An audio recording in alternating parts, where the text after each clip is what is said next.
28 तारीख की रात के बाद से स्थितियां ऐसी बदली कि आप देख पा रहे हैं, अगर आप घुमाएंगे तो आपको लगेगा कि यूपी की नुमाइंदगी कितनी हो गई है। और यही एक टर्निंग पॉइंट हुआ कि कहा जा रहा था यूपी की नुमाइंदगी नगण्य है। आबादी के लिहाज से जो सूबा 20 करोड़ की आबादी वाला है, 22 करोड़ की आबादी वाला है, 75 जिलों का सूबा है, वहाँ के बहुत कम लोग आ रहे हैं। लेकिन अब वहाँ के लोग लगातार आ रहे हैं। यूपी के अलग अलग इलाकों में बीते 3 दिनों से महापंचायत हो रही है। मुजफ्फरनगर की महापंचायत जो राकेश टिकैत के बड़े भाई नरेश टिकैत की सदारत में हुई, उसके अलावा बड़ौद की महापंचायत और आज बिजनौर की महापंचायत।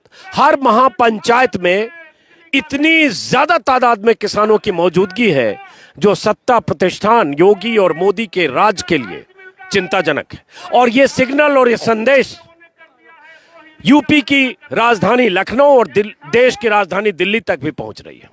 इस बार वो तबका शामिल हो गया है बड़े पैमाने पर, जो तबका बीजेपी का समर्थक माना जा रहा है, माना जाता रहा है।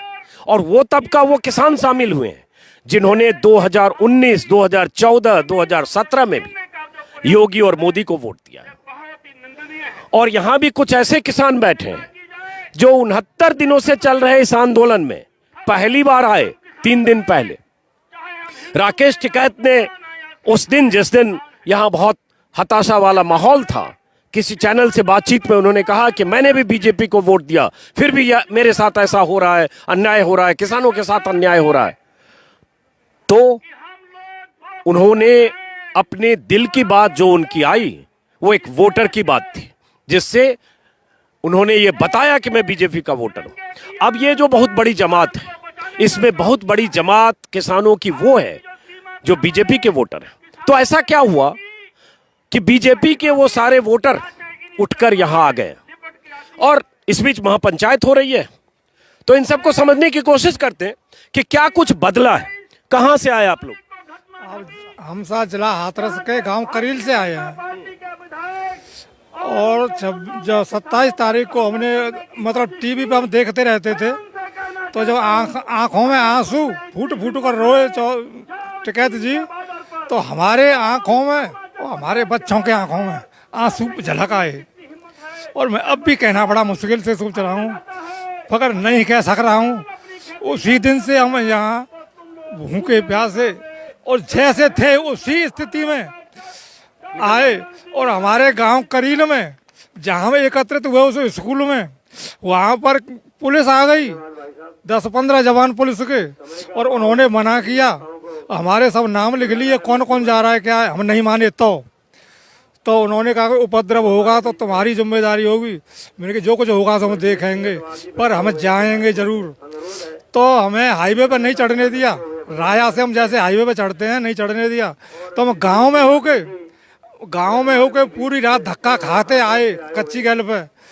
तो फिर हम बाजने पे हम चढ़े, जब जाके यहाँ आए। अब हमारा यही है साहब कि अब तो तीनों कानून वापस ले सरकार और एमएसपी पे गारंटी दे, तब हम यहाँ से लौटेंगे। अपना पूरा राशन लाए थे, मगर हमें यहाँ राशन की जरूरत ही नहीं पड़ी।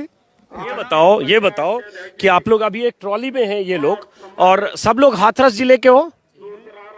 अभी एक ही गांव के हाथरस के हैं। आप लोग कहाँ से हैं? मेरठ से। ये मेरठ से, ये हाथरस से है। तो ये बताओ कि आप शामली से, आप तो पहली बार आप लोग आए हो यहाँ। आंदोलन 69 दिन से चल रहा है, तो क्यों लगा उस दिन क्या आना चाहिए और पहले क्यों नहीं आए 69 दिनों से? 69 ने 65 दिन मान लीजिए, ये समझना चाह रहा हूँ। महेंद्र सिंह टिकैत, हम जब से वो चले थे, हम उसी समय हमारे नेता थे। अब उनके बेटे राकेश टिकैत हो गए। हमको इन कानून को मालूम नहीं हुआ कि ये कैसी कानून है। मालूम तो अब पड़ा है हमको। हम किसान है, खेती करते हैं, हमको मालूम है। रात दिन मेहनत कर रहे हैं हम। पिछली बार चुनाव में किसको वोट दिया? बीजेपी को दिया था। बीजेपी को अगर वोट दिया, अब बीजेपी की सरकार है, तो क्यों लगा आपको कि मोदी जी पे, योगी जी पर भरोसा नहीं था और आप लोग यहाँ? नहीं, उनकी सरकार को बहुत दिन हो गए, मतलब 2 साल हो के करीब हो गई।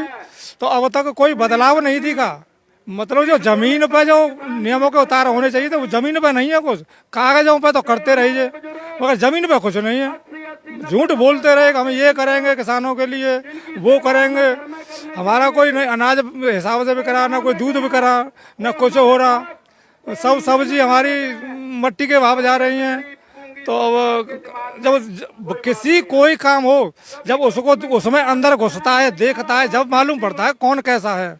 अच्छा ये बताओ कि मैं वही सवाल कि जब आंदोलन ये 69 दिन हुआ, 4 दिन पीछे चले जाएं तब 65 दिन हुआ था, तो उस 65 दिन में नहीं आए तो फिर उसके बाद क्यों आ गए?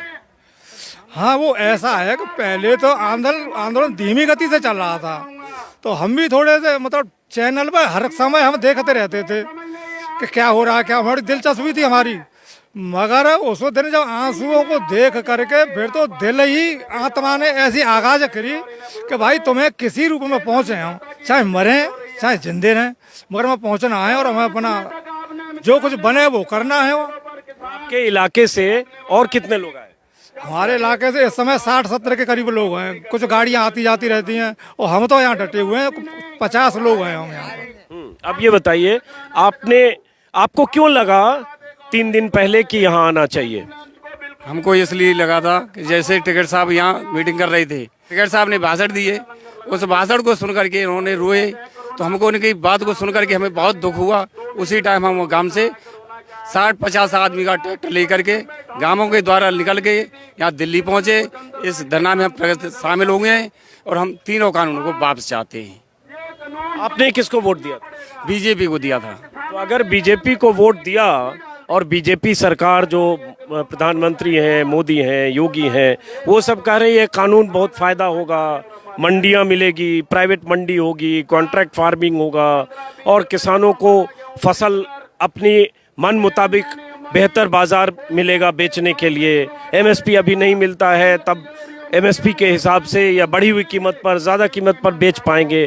तो अगर आप बीजेपी के वोटर हो तो इस बार बीजेपी के नेता या मोदी की बातों पर आपको क्यों भरोसा नहीं है? बिल्कुल मोदी साहब की बातों का कोई भरोसा नहीं है। क्यों कि ये तो काम झूठ ज़्यादा बोलते हैं, काम कुछ नहीं करते हैं। हमारे राकेश सेगड़े ने कहा है कि जो काम लागू किया है उसे बता के जनता के बीच में आकर के कि इससे हमको यह फायदा हुआ किसानों को, तो हम माने। वो वहीं से कहते हैं कि इससे फायदा किसानों को होगा, लेकिन फायदा कुछ नहीं है। जब फायदा है तो हमारे किसानों के बीच आए और सबके सामने आकर के बताएं कि इससे किसानों के लिए यह फायदा होगा, तो हम मानेंगे।